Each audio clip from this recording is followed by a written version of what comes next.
In a land where cacti outnumber cell towers and the horizon stretches further than a fiber optic cable, it's time for Valley's Bits, Bytes Banter, the podcast that looks a bit behind the scenes of a broadband provider, takes a big bite out of the tech world, and serves up a healthy dose of banter with people in our community. And now, without further ado, here's your host, Bob Dahlstrom. Hey everybody, it's Bob Dahlstrom, as Lee Patterson said at the top of the show, and thank you for tuning in to Valley's Bits, Bytes, and Banter, our podcast where we talk a little tech, we talk about what Valley's got going on, but the main focus are interesting people in our communities. And we do have a great guest, I think, here today, Ralph, my partner in crime. We have a great guest today. Yeah, so we really do. And if you're listening to our podcast, thank you. And if you're listening to this, obviously, you know. And make sure to go to Podbean, Apple Podcast, iHeart, Spotify, vtc.net/blog, and YouTube. Yeah. Check out and more, wherever you get your podcast to hear all the episodes. Yep. And make sure you subscribe. Please do. And share. Subscribe, share, review, download. That's right. We love you for it. Yeah, that's right. That's right. So Bob, I understand that we just kind of launched something brand new for everybody actually right now. Talk a little bit about this new thing that we got going on. Yeah, brand new. I'm excited about it. It's Fiber Gaming Network. And if no one has heard anything about it yet, you will. We're getting the word out to everybody. And it is an online gaming platform for those gamers out there who like to do that. We're providing a way to have a community you can meet with and have games. There are tournaments going on the weekends, on certain weekends. It's just a great time for gaming. You can win prizes. You can win gift cards, swag, all kinds of stuff, and just meet new people online. And Fiber Gaming Network, and it's free for all of our customers. And you can sign up to our website. Yeah, you can sign up to our website at vtc.net/gaming or go to fibergamingnetwork.com. That's where you'll end up. Find us in the drop down of all the providers. Find Valley Telecom and start there. Are you a gamer, Bob? I am a gamer. Probably a casual gamer. Okay. I used to be a hardcore gamer years ago, but I just haven't been that much into it lately. Other things come and go. Running up the data. Data. Yeah, when unlimited data makes a big difference, right? It's a lot of fun. If you guys haven't gone to check it out, go check it out. Well, I'm a gamer. I play Tetris. That counts. In real life with trucks and boxes. At work, right? And at home. You're trying to make things fit. I'm a Pong guy. Oh, you go way back. So you'll be what they call a noob. Well, yeah, but I'm old, so I don't know if you can be a noob if you're old, And the nice thing about the Fiber Gaming Network is they have games. They do Halo Infinite, but they also do Mario Kart. Right. And they do Fortnite and Minecraft. Right. And a lot of these other games like the Fall Guys and it's tons of them like that. Yeah. Rocket League, Pokemon. You can find the monthly calendar on our website under vtc.net/gaming. There's a whole monthly calendar for what's on, what nights, what the times are, and all that. And once you register and sign up, when you go into your account on the Fiber Gaming Network, you'll see all the list of events there, dates, what that means, all that kind of stuff. So a lot of community nights where everybody gets together through Discord, and you hang out, watch, learn tips and ticks and tricks, and ticks even. Right. And characters, glitches, whatever they may be, trivia, that kind of thing, have fun, and then the tournaments as well. Yeah. So now we got some other stuff going on too. There's some stuff coming up, and we've talked about it already. This broadband labels, which is really like when you go into a store and you look at all of your products out there, they have nutrition labels on it, and essentially this is like a nutrition label for all broadband products, and it's mandated that every single company out there like us and even the big guys, they have to have this so you can do real transparency and side-by-side comparisons. I think it's great. It's an FCC order that came down, and we fall into it too, right? You look at other websites, other providers, what they offer, and you start looking at things because we're interested and we like to look around, and everybody has a different way of saying things, even though it's the same thing they're talking about, and it can be confusing. So that's the point of these labels, right? Is you can compare side by side and understand what they offer versus what the other person offers, brand X, brand Y, and get an idea what works best for you. Well, and it really gets down to the details too. In other words, what are you paying for? Right. And sometimes it's hard to tell what you're really going to be paying for and what you're going to be getting for that money. And this clarifies that across the board for everybody. Yeah, like you said, transparency is key on this. Yeah. And it's next month. Well, I say next month, and no telling when you're listening to this. Yeah. In October of 2024 is when everyone is supposed to have broadband labels on their standalone internet packages. Yeah. The big boys have already had it, except for you know who. Elon. Elon does not play well with other people. He did the machine readable text, and that's the part of it as well. And it's good luck. Yeah, and we'll have more information on that. Be checking out our social media, our website, and obviously keep listening to our podcast. We'll talk a little bit more about broadband labels in depth. Yeah, because we could do a whole episode on that. Oh yeah, easily. Well, and now we're going to get into our spurious facts of the day. Oh boy, here we go. Program, and this is all about, since our program today is really about agriculture and animals. These are all about weird trivia facts to impress your friends about animals. Okay, so did you know a group of flamingos is called a flamboyance? I did know that. You did know that? I did know that. How the heck did you know that? I don't even know. Okay. It's probably some of those trivia books I used to read. It's just set in that's that junk trivia that you happen to know. Yeah. And a group of ferrets is called a business. The business of ferrets, right? They're all about business. Okay, now these two are kind of combined. A snail can sleep for 3 years, and a slugs have 4 noses. Okay. All the better to smell you with. Polar bears are left-handed. I did not know that. I wonder if... So, therefore, using certain Venn diagram, I'm a polar bear? So I'm left-handed? They have to kill you with their left paw. Always look for the left. And Mike, this is one for you, okay? And I gotta ask you to pipe in on this, okay? It says cows have best friends and can become stressed when separated from them. Is that something that you find true? Yeah, they can get a little bit stressed when they're broke away from the herd and things like that. Okay. There you go. Okay. They have a community. They need to be in their community. I like that. I like that too. Okay. And I'm just remember anytime I run into a polar bear, I'm like, watch his left. Watch his left. That's it. All right, guys. Hey, we're going to get in talking to our guests. We're really excited about that. Thanks for tuning in. We'll be right back after this short break. Valley Telecom Internet keeps you connected at the speed of life. Our fiber optic network provides fast speeds with unlimited data, whether you're gaming, streaming, or downloading your favorite podcasts. To find out what speeds are available in your area, give us a call at 800-421-5711 or go to vtc.net. Life moves pretty fast, and so should your internet. So get connected with Valley Telecom. And don't forget to download the latest episodes of Valley's Bits, Bytes, and Banter wherever you get your podcasts.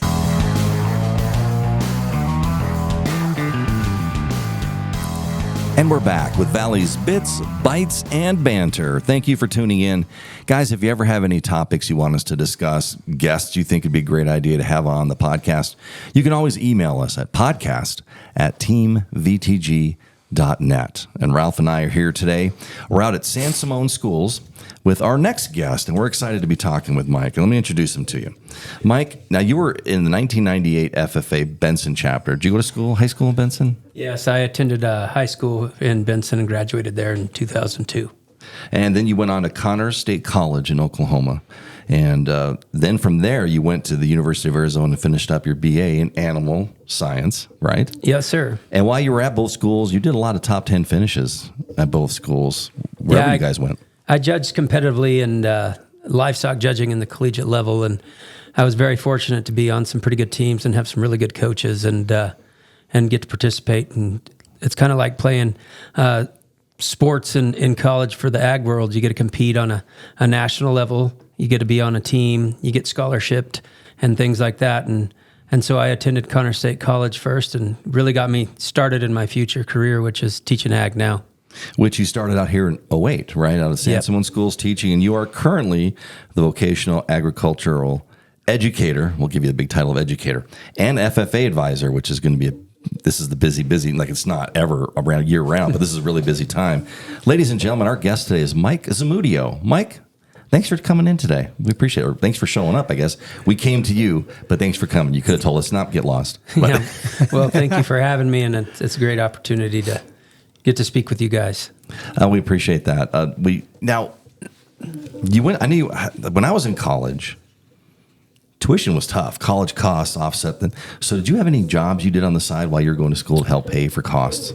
Yeah, I actually worked at the college there in Oklahoma in the maintenance department because I had a skill set to be able to do maintenance around campus, and then I also worked for my judging coach on the side, halter breaking show cattle and doing that, and then I would also work for express ranches, getting their cattle ready for sales, and the National Western Stock Show and a lot of the big shows, clipping and halter breaking and preparing them for exhibition. So that's kind of the ways I paid for my way through at Connors, and then at U of A, I worked for the University of Arizona feedlot, and then continued doing a little bit of livestock fitting and clipping across the state of Arizona into New Mexico and California.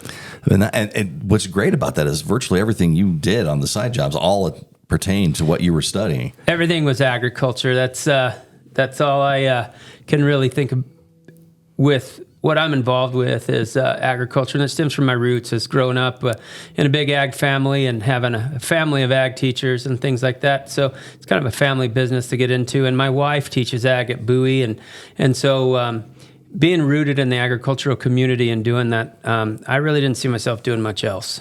It's really in your blood. What you're saying is what I can tell, right? And it's funny because there's no one way, right, to get where you want to go as far as education. There are a million ways to do it, and I was the same way. I had to take side jobs and part-time jobs to help pay for costs in school, and they were a random group. Mine were a random group of jobs, different things. I was a disc jockey. I worked in the administration building at the school work study. I worked for the technology department, sorting capacitors, that kind of stuff. I mean, whatever you need to do, right, to make sure you get where you want to get. Nice when you can focus on that area that you want to be your career and your livelihood, though. So talk a little bit about that. You talk about skill sets, Mike. And part of the thing, I suppose, with ag education with youth is kind of getting them in tune with the whole skill sets, because it's not always about going out and, a lot of times I think people think of agriculture as just being a farmer, and going out and planting seeds and hoping for a good grow season. I think the beauty of agricultural education is it allows for teaching life skills, not only building somebody in terms of their professional skill sets and things like that, preparing them for the next level, whether it be trade school, college, or going into the workforce, but more so just the daily life skills that are needed to be a successful and contributor of your society or your community. Things like public speaking. People probably wouldn't consider that ag, but in agriculture classes, I mean, you start with the FFA Creed and as a freshman, and it's one of those skills that is forever needed. As you grow older, you're going to need to be able to interact with other people in a public setting. Right. And so public speaking and doing those different topics in leadership, but teaching skills like welding and mechanics and how to change your tire, how to do simple things like your oil in your vehicle, diagnosing simple problems. Anymore, a lot of those skill sets are gone, and I think being able to connect back to those and having ag as the pilot for that program is really important, especially in today's youth.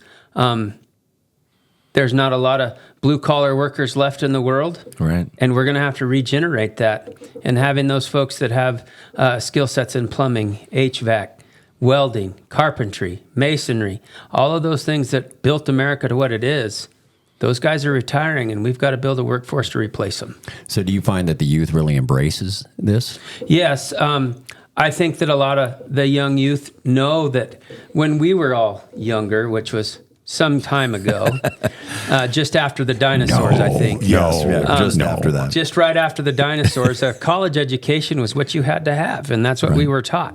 Nowadays, in career and technical education, we're focusing on the skills and the trades, because it's hard to find a job with a college degree. But if you have a skill set, you're very employable. And oftentimes, a lot of my students are making way more money than I am as a school teacher right out of high school, going to the work at FMI, Freeport-McMoran, getting jobs in the oil fields and doing things like that with their hands and learning a trade. I think, a lot of people don't realize that, especially young kids don't realize that. If you know those skills, if you have those skills right out of school, man, you can get a job anywhere. There's always a need for those type of skills, but there's a lack of people who have those skills. A skill set and work ethic will take them a long, long ways, and that's what I tell them: be on time, be prompt, and always show up to work. That sounds like being a good student. Yeah. A lot in classroom as well, and I can't argue with any of those points. You're right on with those, Mike. Yeah. And a lot of that talks about, ag, like we talked about, ag is not just farming. There's so many skills you're talking about. Even maybe at some point running your own business. Exactly. You never know where it's going to take you. But having those skills and learning them now when you're young, take those with you. You can become an accountant.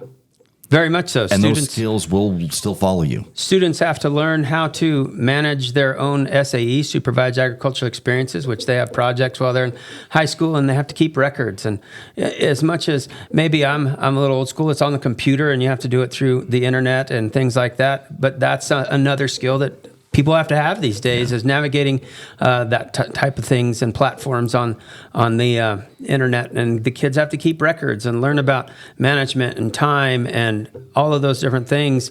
And so it makes it a really good opportunity to develop business skills. And the opportunity in agriculture, there's tons of opportunity in business. I mean, whether it be an accountant or you're going into pharmaceutical sales, either way. Ag business is a huge opportunity. Equally vital. And you touched on it.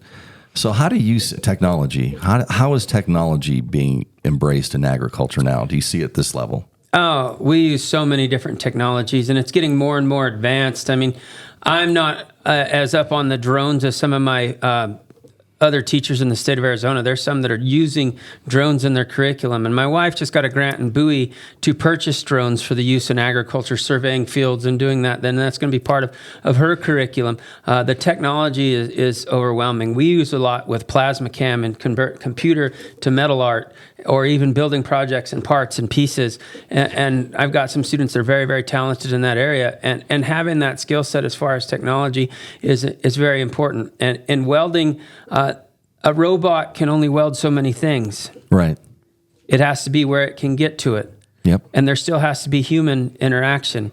And there's a lot of things that still have to be fabricated and built by a human. So learning those technologies and getting skilled in those areas, in the advancements that they're making with welding and things like that, and keeping up on that stuff is very, very important and critical. And in the world we live in, technologies on raising livestock and growing crops. Our population is growing, and our agricultural production areas are getting smaller and smaller and smaller. Yeah. But we are now able to produce more food and have the safest and best food in the world on less land. And we're very fortunate because of the technologies that go into agriculture, biotech, and you look at all those different things that they've done with genetic modifications. Yeah. It's huge. Yeah, and I think a lot of the perception, a lot of time people perceive that stuff as bad. But when you look at it, we've got to sustain a population. And if you can make crops grow faster, produce more, and be more resistant to pests, it's a win. Well, and the demand will never stop. I mean, because we're growing, like I said, the number of people in the world, and that's one thing we all have in common. I don't care who you are. We all need to eat. We all need food. Somebody's got to grow that food, as an example. And technology, like you said, now that we're having smaller and smaller areas available for agriculture and to farm and to grow crops and things like that, technology helps us to become more efficient at doing that, but it does need the human element. You'll never get away from somebody having to run that and make sure that's working like it should work. Exactly. I think too, like from the standpoint of, with crops and that, a lot of times you're dependent on water. Water is a big issue in Arizona. And I know the technology with regarding to meteorological studies is getting much more advanced as far as knowing what's going to happen, when it's going to happen, what you can actually almost count on when it comes to that. Well, and even using the use of water, becoming much more efficient, like you're talking about water being an issue in Arizona. We're all looking for ways to conserve and to be smarter with our supply.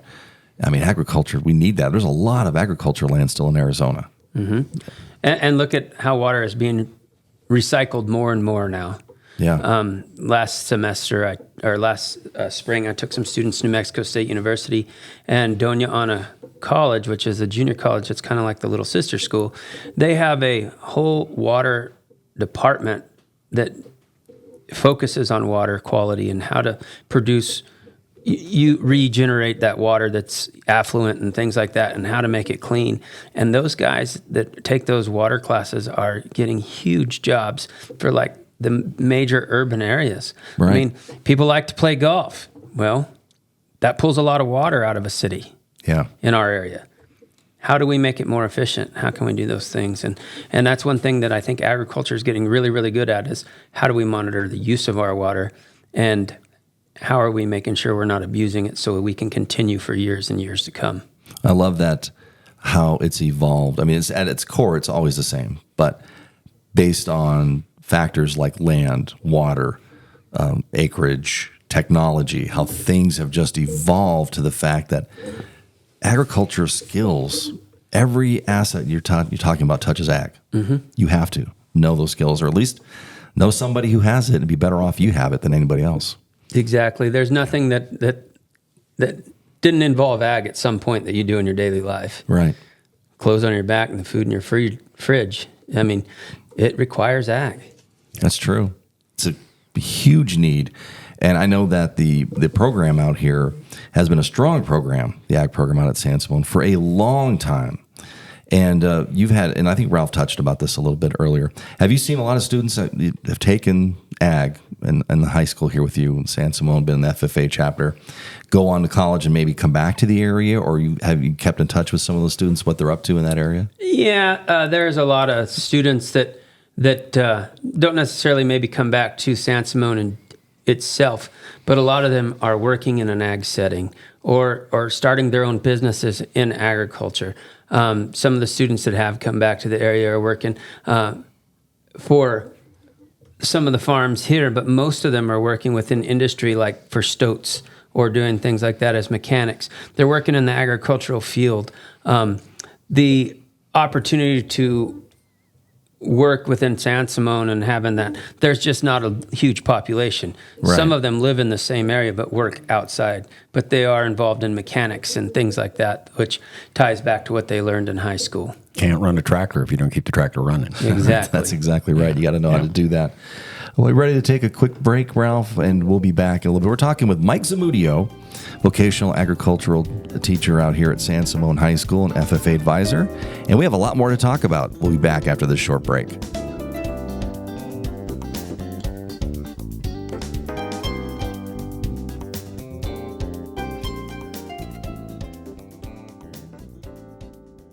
Join Bob Dahlstrom and Ralph Score right here as they provide a look behind the curtain of a broadband provider on Valley Telecom's new podcast, Bits, Bytes, and Banter. In every episode, they will take a bite out of the tech world and provide a healthy dose of banter with people in our community. Plus, they'll share funny stories and a bit about what is going on in their worlds. Look for Valley's Bits, Bytes, and Banter on Apple Podcasts, Spotify, or wherever you get your podcasts. And we are back, ladies and gentlemen, to Valley's Bits, Bytes, and Banter. Ralph Score, Bob Dahlstrom with you here with our guest today, Mr. Mike Zamudio. And Mike, you mentioned that you graduated from Benson and you were in the FFA chapter. What got you into FFA at that level? Ever since I was a very, very small child, my family was involved with FFA. My granddad volunteered at Peoria High School for 30 plus years in the agricultural education department. My dad taught agriculture there. So I grew up in the blue and gold. And it wasn't that it was expected of me. It's something I wanted to do, and I wanted to live and breathe and do that. And so I was in ag and FFA at Benson High School, and then I served as a state FFA officer for the state of Arizona. So it was a given that I was going to be involved. You just had it in your blood and the desire to do it and interested in it. And you guys compete, right? Yes. As far as FFA, what talk a little bit about the competition with FFA. There's a lot of competition as far as contests and things, and most of those contests are career development events. And what those are is events that they're going to get involved with because it's kind of a career path. Like, for example, there's livestock evaluation, agricultural mechanics, forestry, floriculture. There's speaking contests. There's different ones. This week, we're going to Riggs Field Day, which has forestry, range management, soils, and wildlife conservation.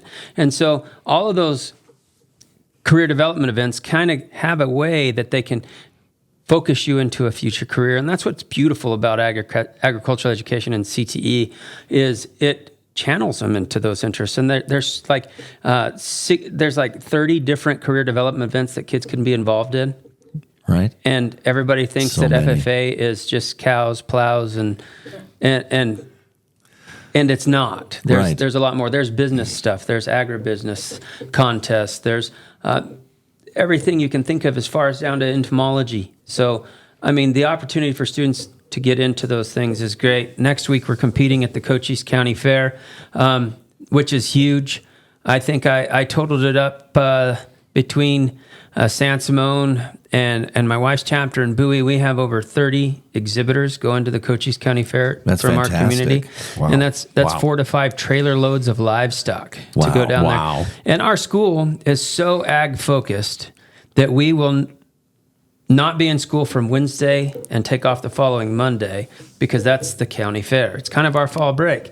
Right. And the community really gets behind it, and the kids really look forward to it, and everybody's involved. And we start them young here. I mean, we've got kids that are as 4 and 5 years old showing chickens and pigs down at the fair. Yeah. That's fantastic. Yeah. That's awesome, getting them involved at that level. And I know that we do some add-on money for the auction exhibitors for the large stock. So yes, you do. It's real exciting to be involved with that. Yeah, let's talk a little bit about that add-on money. How important is that to the exhibitors? It's extremely important. This day and age, the cost, just like everything, it's going up. A bag of feed is going to cost, on a steer, let's say, which is going to eat 2 ton, 80 bags. That at minimum, that kid's going to have $25 a bag into that. Man, that adds up. By the time they're done, it's huge cost. And these kids are using that money to fund other projects, to go on to school, and do all kinds of different things. And so the add-on money is extremely important. We reach out to a lot of businesses and people to support our kids down at the fair. But the difference it makes, even if somebody gives $5, $10, I mean, that all adds up. And these kids work hard. It teaches responsibility. It's teaching them how to interact with something other than themselves or their family member. Right. And it gives them life skills. I mean, being able to foster and take care of an animal. If that animal doesn't get fed and doesn't get watered, it's going to die. Yeah. They're not just glued to their phone. No, and that's it. They have to get up before school. I have students that live in Wilcox and come to school in San Simon. They have to get up at 4:30 to feed their animals to get to the bus on time. Right. It's a discipline. It's you've got to take care of your animals and learn those skills, right, even at that age. Mm-hmm. I think that's fantastic. I love the FFA program. Well, I know that, one thing I've noticed too is that the scholarship opportunities that happen for kids because of FFA to go on to a higher education are just amazing to me. It's huge. You look at, in just Cochise County, the amount of agricultural scholarships that are given. I tell kids, if you're an ag kid and you're majoring in ag, you have more opportunity to get scholarships than any other kid in our school. Yeah. Yeah, and your school, those kids get a lot of scholarships. They do a great job in ag over here. And I think that reflection on you as teaching them and making them understand why this is important, why it's a good, and getting them interested and excited about it. Yeah, and our school counselor is fantastic. Heather Lentz does an amazing job getting these kids prepped and helping get them into scholarships and finding those scholarships to be involved in. And so here at our school, it's not just one person's job. We're a community and we all work together. And I think that's what's beautiful about San Simon Schools in itself. I mean, you look at the high school, and I'm the newest hire probably in the high school teachers. Are you really? And I've been here 17 years. Yeah. We're a community and we work together. That's consistency. And it is. And we all support each other and help push these kids to get them to higher levels. And that speaks really highly to the system you've got here. Exactly does. Yeah. That's an excellent point. Turnover in so many in their schools is so high and so often. And for you to be the newest hire, I mean, that's fantastic because you're teaching generations of ag students. Mm-hmm. That's great. Now let's talk a little bit about you, Mike. I know you said you like to hunt. Yep. What do you like to hunt? I really like to hunt elk and deer and any big game. I really enjoy hunting. I also like to fish and do things outdoor activity. That's my hobbies. I love that. I love to fish. So let me ask you this. I've asked before. I don't know if you know Marcy Harris. Yes, very well. She's one of the guests on our podcast as well. And when I asked her this question, so I'm going to ask you. Every hunter, especially when you're hunting bigger game like that, has a story. Oh yeah, of something that got away or just something that was incredible. What about your story? Do you have a good story for us? Hunting story? I have several hunting stories, and it's always fun, and what the thrill of it is you never know. One of my favorite hunting stories is I was archery deer hunting here in San Simon, and everybody told me that the method I was going to use wasn't going to work because I would just go out after school and I would go sit on top of like a center pivot. Mm-hmm. And in the Midwest, they use tree stands. Right. Here, well, we don't use tree stands. Right. But I'd watch the deer every day come into a certain field, and they'd come in different spots. So knowing where to sit every time was different. So I said the common thing they did is they'd go to that center pivot to about the second, third tower and get within shooting distance. And I said, I'm just going to climb up on top of that center pivot and see if the wind was blowing. It was blowing the wrong direction and everything. But because I was higher, they never saw me. Right. They never smelt me. And I was able to get a shot off on a really good buck. And everybody laughed and told me it wasn't going to work. And it did. And you had the last laugh. I did. Yeah, you did. You're like, just see, I told you. Yeah. I love that. That's great. Thinking outside the box, at least compared to everybody else. That's awesome. I love it. Now, so now you're a judge, right? You do judging. Yeah, I judge livestock across the country. I've got to judge in 14, 15 different states. And my biggest thing is I like to work with the kids and build their skill set and showmanship and doing that. And now we're starting a series of livestock camps and doing that on our own. And I work for camps in Oklahoma in the summertime. But we're going to be launching our own show pig camps here really, really soon. But I do judge not competitively. I judge professionally now, not competitively, all over. And I have several students who do the same. And one of them probably judges a lot more than I do now and ever did. And he was a kid right out of San Simon High School, Zane Webster. His dad works for Valley Telephone. As a matter of fact, Todd does. He's been his mom. Leslie still works here at school. Yeah, that's his mom. And he's been a scholarship recipient. Yep. Yes, he has, as a matter of fact. And we're talking about agriculture. We're covering the whole gamut. You also manage a pecan orchard. I manage a pecan orchard on the side. Got started doing that because pecans are a huge industry in San Simon and now other parts of Cochise County. And I first got into it because I wanted to help build my income as a teacher. I didn't make a lot. But secondly, my thought was I need to learn this profession because I'm going to have students that are involved in it, and I need to learn the process. Since it's growing so much in this area, Yeah, so I started doing that. I've always had an interest in livestock, but I never really knew the plant side of things, and so learning that was very, very important. Well, and very helpful you can pass that information on to your ag students here, FFA, all that stuff, and how to manage the plants on that. So do we have time, Ralph, for the question of the day? We do. Now, I'm going to ask you this, Mike. We have a question of the day we ask somebody that's totally random. There's no wrong or right answer. It's just a weird question. You don't have any idea what question is I'm going to ask you, but you kind of have some control over it. You can choose which question. Okay. So I have 3 questions for you. So all I need you to do is choose 1, 2, or 3, and I'm going to ask you that question. So what number would you like? Let's go with 3. Number 3. If animals could talk, in your opinion, which one would be funniest? Oh, I'd say the pig. Really? Yeah. I've got 35, 40 sows here in San Simon with my partner, Dan Kyle, and his wife, Lena, who is also a teacher at the school. Yep. And then my wife and I, we own San Simon Valley Show Pigs. But pigs have more of a personality than any animal that's on a farm. And they're as intelligent or more intelligent than dogs and have the same sense of smell. Oh, wow. They have a strong sense of smell, too. And so I think they would kind of be comical. Yeah, I think you're right. And not like a sheep, where a sheep just has a brain just a little bit bigger than a turkey. Well, you sold me on that, Mike, and now I want to hear a talking pig. I think that'd be amazing. That'd be hilarious. Yeah. Great answer. I love it. There's no wrong or right answers, but there are excellent answers, and that was an excellent answer, I thought. Guys, before we wrap up today with our host, Mike Zamudio, I want to remind everybody, Valley's Bits, Bytes, and Banter. You can find it wherever you download your podcasts, podbean.com, Apple Podcasts, iHeart, Spotify, vtc.net/blog, and anywhere else you get them. If you have any questions, be sure to email Ralph and me at podcast@teamvtg.net. Ladies and gentlemen, once again, I'd like to thank our special guest, Mike Zamudio, for being on the podcast with us. Thank you, Mike. Thanks for having me. We really had fun. Good, and we look forward to more episodes of Valley's Bits, Bytes, and Banter. Take care, everyone.